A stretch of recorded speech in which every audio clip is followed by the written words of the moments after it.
देवानां च ऋषीणां च गुरुकाञ्चन सन्निभं बुद्धिभूतं त्रिलोकेशं तम नमामि बृहस्पतिम। दर्शकों, स्वागत है अध्यात्म ज्योतिष के खास कार्यक्रम में। हम बात करेंगे गुरु के राशि परिवर्तन को लेकर के। 14 सितंबर को यहाँ पर जो है देवगुरु वक्री होकर के मकर राशि में आ रहे हैं। वर्तमान गोचर आप सब समझते हैं, सबको पता है, सबको मालूम है इसके बारे में कि अभी देवगुरु जो है कुंभ राशि पर चलायमान है, लेकिन वहीं वह वक्री होकर के जो है उनकी स्थिति जो रहेगी कौन सी राशि में, मकर राशि में आएंगे। अब यहाँ पर खास बात यह है कि इसमें नीच भंग राजयोग का जो यहाँ पर आधार हो रहा है, अपनी नीच राशि पर जो चल करके आएंगे, इसके साथ ही इसके क्या इफेक्ट रहेंगे, जो कि बहुत सारी चीज़ों के लिए सावधानी यहाँ पर बरतने की आवश्यकता है और कुछ राशियों के लिए यहाँ पर कुछ मायनों में यहाँ पर अच्छा रहने वाला है। 67 दिन का कुल गोचर रहेगा। मैं क्रमशः सभी राशियों की यहाँ पर बात कर रहा हूँ और मैं आपको इसमें संक्षिप्त में बताने का प्रयास करूंगा। देखिए, इस समय मकर राशि में ही शनिदेव भी यहाँ पर विराजित है और उनकी स्वराशि बनती है, वो अपने स्वराशि के अंदर है और देवगुरु अपनी नीचर राशि के अंदर होकर के मकर में यहाँ पर आ रहे हैं। क्या स्थितियां बनेंगी, क्या यहाँ पर व्यवस्थाएं रहेंगी। देखिए, मैंने यहाँ पर 12 कुंडलियों का यहाँ पर निर्माण किया है, मैं आपको उस आधार पर बताने का प्रयास करूंगा। नीच भंग राजयोग, डेट मैंने आपको बता दिया 14 सितंबर, दिन में जो है 2:30 लगभग यहाँ पर ये इनका गोचर होगा और 20 नवंबर तक 2021 नवंबर तक जो है यहीं पर चलायमान रहेंगे। 66 से 67 दिन के भीतर जो है क्या स्थितियां यहाँ पर करेंगी, क्या यहाँ पर विशेष रहेगा, इसी सब पर हम लोग चर्चा करेंगे।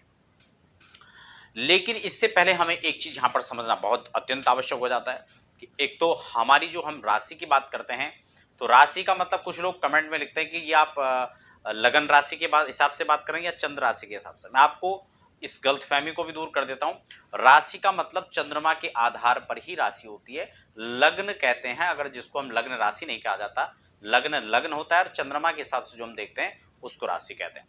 तो स्पष्ट हो चुका होगा। अब हम बात कर लेते हैं सबसे पहले बृहस्पति किन किन चीजों पर यहाँ पर उनका इफेक्ट नजर आएगा। शिक्षा हो, स्वास्थ्य हो, व्यापार हो, उच्च पद हो या फिर राजनीति हो, इन तमाम चीजों में बड़ी हलचल जो है यहाँ पर देखने को मिलेगा। मेष राशि के आधार पर हम देख लेते हैं क्या स्थितियां यहाँ पर बनेंगी। मेष के हिसाब से देखा जाएगा तो 10वें स्थान पर यह गोचर होगा मेष राशि के लिए। मेष राशि के हिसाब से सेकंड हाउस पर जहां राहु रहेंगे, राहु की भी यहां पर दृष्टि बढ़ेगी। मेष राशि के लिए देखा जाए तो सस महापुरुष योग, क्योंकि केंद्र में यहां पर शनि आ रहे हैं। साथ ही साथ देखा जाए तो सप्तम भाव में शुक्र है, स्वराशि के मालव्य योग का भी निर्माण हो रहा है और इसी के साथ यहाँ पर नीच भंग राजयोग का भी निर्माण हो रहा है। नीच भंग राजयोग कैसे बनता है, विस्तृत क्या चर्चा है, इसके बारे में मैं अलग से भी एपिसोड तैयार कर चुका हूं। आप नीचे डिस्क्रिप्शन में जो लिंक है राजयोग के अध्याय, आप उसको भी देख सकते हैं। तो यहाँ पर आप देख रहे हैं कि 10वें स्थान पर नीच भंग राजयोग का निर्माण हो रहा है। बृहस्पति यहाँ पर बैठे हैं, शनि अपने राशि के अंदर 10वें भाव में बैठे हैं। तो मेष राशि के लिए तो यहाँ पर कुल मिला के अच्छा ही रहने वाला है। 2 महापुरुष राजयोग का निर्माण हो रहा है और यहाँ पर साथ ही नीच भंग का भी निर्माण हो रहा है। 10वें भाव से क्षेत्र में जो कार्य है उसमें यहाँ पर जो गतिरोध था वो खत्म हो जाएगा। बहुत तेजी से आप आगे बढ़ पाएंगे, लेकिन कहीं ना कहीं अगर देखा जाए तो राहु की भी यहाँ पर दृष्टि पड़ रही है जो बहुत अच्छा नहीं है। और इसके साथ देखा जाए तो 8 और 9, तो ये अष्टमें इस रोग भाव के स्वामी बनकर के बैठे। थोड़ा स्वास्थ्य का आपको ध्यान रखना चाहिए। अगली राशि यानी वृषभ की हम बात कर लेते हैं। तो वृषभ के लिए तो यहाँ पर बहुत ज़्यादा कोई शुभ नहीं है, बड़े उतार चढ़ाव यहाँ पर काफ़ी फ्लेक्सिबली यहाँ पर ये स्थिति यहाँ पर रहेगी।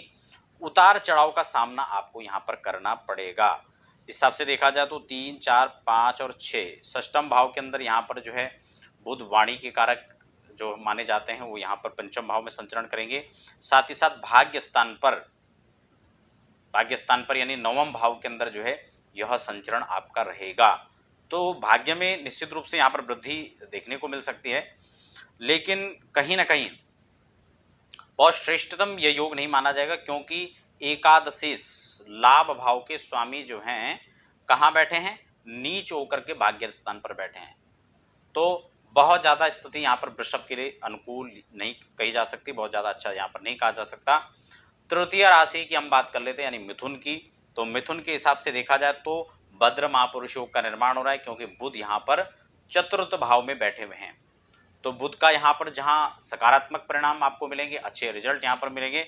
साथ ही साथ अगर हम बात कर लें तो अष्टम भाव के अंदर देवगुरु नीच के होकर के बैठे हैं और यहाँ पर नीच भंग तो हो रहा है, लेकिन कहीं ना कहीं ये स्वास्थ्य पर आपका बहुत तगड़ा इफेक्ट डाल सकती है। जिन लोगों को पहले से ही पेट का कोई ना कोई रोग है, उदर में रोग है, तो आपको बहुत सावधानी यहाँ पर बना के रखनी चाहिए और यहाँ पर ऑपरेशन तक की स्थितियाँ उत्पन्न हो सकती हैं। ठीक है, तो आपको स्वास्थ्य का ध्यान रखना है। आपको मैं सलाह दूंगा कि आप बृहस्पति से संबंधित जो उपाय हैं आप उनको करें। ओम ब्रह्म बृहस्पते नमः या ओम ग्राम ग्रीं ग्रौं शाह गुरुवे नमः, इस मंत्र का आप जाप करें और अधिक से अधिक जो है आप बृहस्पति के जो उपाय हैं आप उनको कीजिए। इसके लिए मैं अलग से एपिसोड बना चुका हूँ, इसलिए ज़्यादा यहाँ पर विस्तार नहीं कर रहा हूँ। तो ये यहाँ पर जो है तीसरी राशि यानी मिथुन का यहाँ पर हाल रहेगा। चौथी राशि की हम बात यानी कर्क की बात कर लेते हैं। कर्क के हिसाब से देखा जाए तो यहाँ पर तुला राशि आपके चतुर्थ भाव में, सुख के भाव में मालव्य योग का निर्माण हो रहा है। वैसे मैं मालव्य योग को लेकर चर्चा कर चुका हूँ, आप इनके वीडियोस भी लगातार यहाँ पर देख सकते हैं। तो ये स्थिति यहाँ पर काफी संतोषजनक अच्छी रहने वाली है। साथ ही साथ सप्तम भाव के अंदर, सेवंथ हाउस के अंदर जो है आपका बृहस्पति का और शनि का यह संयोग बन रहा है। तो ठीक है, नीच भंग यहाँ पर केंद्र में बन रहा है, तो जहाँ कई चीज़ों के लिए ये आपके लिए अच्छा रहेगा, फाइनेंस के लिए अच्छा रहेगा। हेल्थ इश्यूज भी यहाँ पर इसमें जो है पीछे से कोई चल करके आ रहे थे तो उनसे भी आपको यहाँ पर निदान मिल सकता है। लेकिन यहाँ पर कहीं ना कहीं वैवाहिक जीवन को लेकर थोड़ा सा मतभेद हो सकता है। लव पार्टनर हो, लाइफ पार्टनर हो, बिजनेस पार्टनर हो, थोड़ा इनके साथ कहीं ना कहीं आपको जो स्थितियाँ हैं वो सामान्य बनाकर रखनी चाहिए।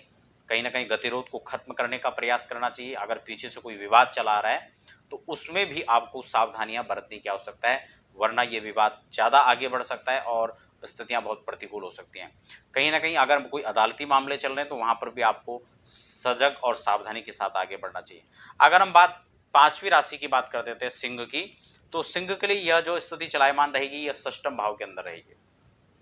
रोग को लेकर बात करें, ऋण को लेकर के बात करें, कहीं ना शत्रुओं को लेकर के बात करें तो यहाँ पर ये सब हावी होने की स्थिति में हो सकते हैं। बहुत ज़्यादा शुभ यहाँ पर नहीं है, तो थोड़ा सावधानियां सजगता आपको बनाकर रखनी चाहिए। सिंह राशि के लिए यह गोचर कोई बहुत अच्छा नहीं है, तो आपको सावधानी रखनी है। उपाय की मैं बात कर लेता हूँ, तो आपको ओम ब्रह्म बृहस्पते नमः इस मंत्र का जप करने वाला चाहिए, या फिर आपको पीली वस्तुओं का दान आप कर सकते हैं। चने की दाल है, पीला कपड़ा है और केले की पूजा आपको नियमित रूप से करनी चाहिए। और साथ ही साथ मैं आपको एक सलाह और दूंगा कि आप जो है बृहस्पतिवार के दिन साबुन का प्रयोग ना करें, चाहे नहाने में हो या कपड़े धोने के अंदर हो। और आप यहाँ पर स्वर्ण धारण कर सकते हैं, लेकिन रत्न आपको धारण नहीं करना है, ये चीज आपको खास ध्यान में रखनी है। अगली राशि यानी अगर हम कन्या की बात कर लेते हैं, तो कन्या के हिसाब से ये देखा जाए गोचर तो 6, 7, 8, 9, 10 यानी पंचम भाव के अंदर यह स्थिति बनेगी।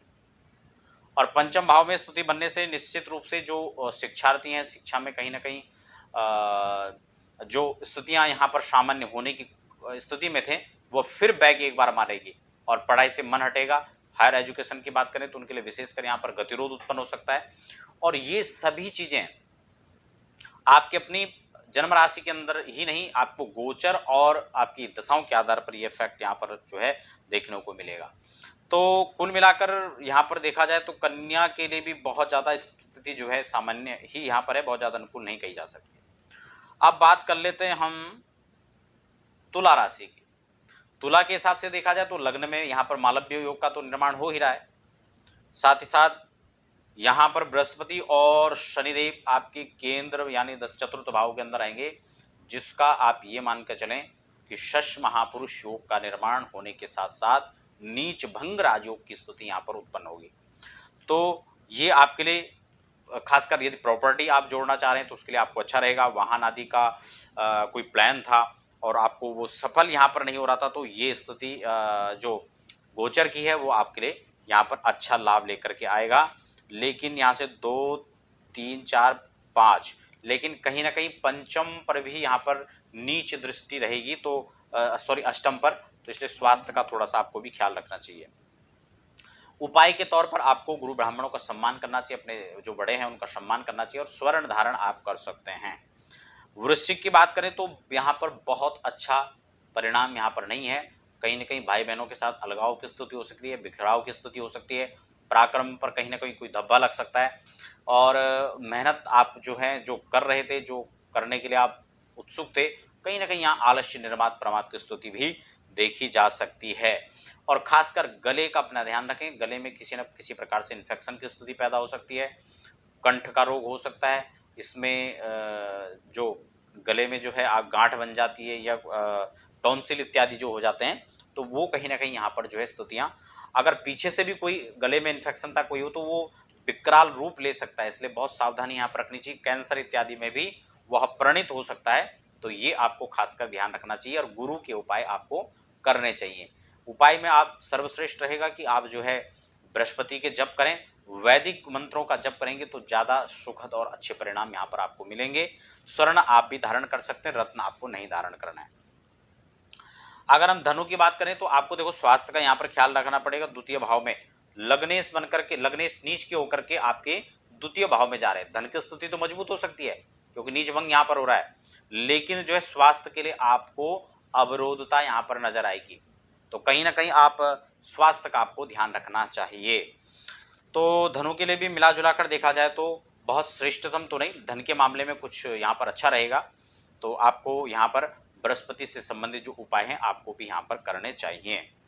अगर हम मकर की बात कर लेते हैं तो मकर राशि में यहाँ पर स्वास्थ्य का आपको भी ख्याल रखना चाहिए, लेकिन नीच भंग के साथ साथ यहाँ पर सस और मालव्य दो महापुरुष योगों का भी यहाँ पर जो है आपके गोचर पर प्रभाव रहेगा, तो खासकर फाइनेंशियल स्थिति तो अच्छी रहेगी, आय के साधन खुलेंगे और जो कार्य लंबित थे, विलंबित थे, कहीं ना कहीं पेंडिंग में थे, वो आपका यहाँ पर कार्य पूरी होने की स्थिति में है। अब हम बात कर लेते हैं यहाँ पर मकर के बाद कुंभ की। तो कुंभ को अगर देखें तो यहाँ पर व्यय भाव में यहाँ पर आपका संचरण हो रहा है, खर्चे बहुत तेजी के साथ बढ़ेंगे, वहीं इनकम के भी स्रोत बनेंगे लेकिन खर्चों का अधिक बाहुल्य यहाँ पर रहेगा। ये खर्च आपका स्वास्थ्य में भी कहीं ना कहीं इफेक्ट आपका देखा जा सकता है, उसमें भी खर्च हो सकता है, कहीं ऐसे खर्च भी हो सकते हैं कि जो बेवजह विवाद आदि में खर्च हो जाएं, तो उसका आपको ध्यान रखना चाहिए। बृहस्पति से संबंधित आपको भी उपाय करने की आवश्यकता यहाँ पर नजर आती है। बाकी विस्तार से मैं सभी राशियों के लिए क्रम से अलग से भी एपिसोड तैयार करने वाला हूँ। आज समय के अभाव में मैं आपको सूक्ष्म यहाँ पर जो लगभग जो मोटी मोटी बातें मैं आपको बताने वाला हूँ। मीन राशि के लिए देखा जाए तो आपका ये संचरण एकादश के अंदर होगा और लग्नेश बनकर, लग्नेश ये नीच होकर के एकादश में बैठेंगे। स्वास्थ्य का तो ध्यान रखना पड़ेगा, लेकिन आय के मामले में कहीं ना कहीं नीच भंग जो राजयोग यहाँ पर निर्माण हो रहा है वो बहुत तेजी के साथ आपके आय के संसाधन में यहाँ पर वृद्धि करेगा। खासकर आप टीचिंग लाइन में, कोचिंग सेंटर आपका है या फिर आप चाहे प्राइवेट सेक्टर में आप टीचर हैं, तो कुल मिलाकर आपको जो शिक्षा से जुड़े हुए शिक्षा गुरु आप हैं, धर्म गुरु आप हैं, तो आपको इसका धन का लाभ तो निश्चित रूप से आप देखने को मिलेगा, लेकिन स्वास्थ्य का कहीं ना कहीं आपको देखना चाहिए क्योंकि नीच आपका लगने सो रहे हैं। और अगर आपकी जन्म कुंडली में भी कोई इस प्रकार के योग बनते हैं जो आपके स्वास्थ्य पर इफेक्ट है डालने का है या आपके दशाओं का आधार वो है, तो आपको जो है यहाँ पर निश्चित रूप से उसका ध्यान भी रखना चाहिए। बृहस्पति से संबंधित आपको उपाय करने चाहिए और यहाँ पर जो है आप स्वर्ण धारण कर सकते हैं, रत्न आपको इसका नहीं धारण करना है। तो दर्शकों, यहाँ थी मेष से लेकर मीन तक की मोटी जो चर्चाएं थी वो मैंने आपको बताया। विस्तार से मैं एक एपिसोड आपके लिए और तैयार करूंगा और लगातार जो ज्योतिष की चर्चाएं वो आपके साथ हमारे साथ बने रहें। हमें फिलहाल दीजिए इजाजत। धन्यवाद।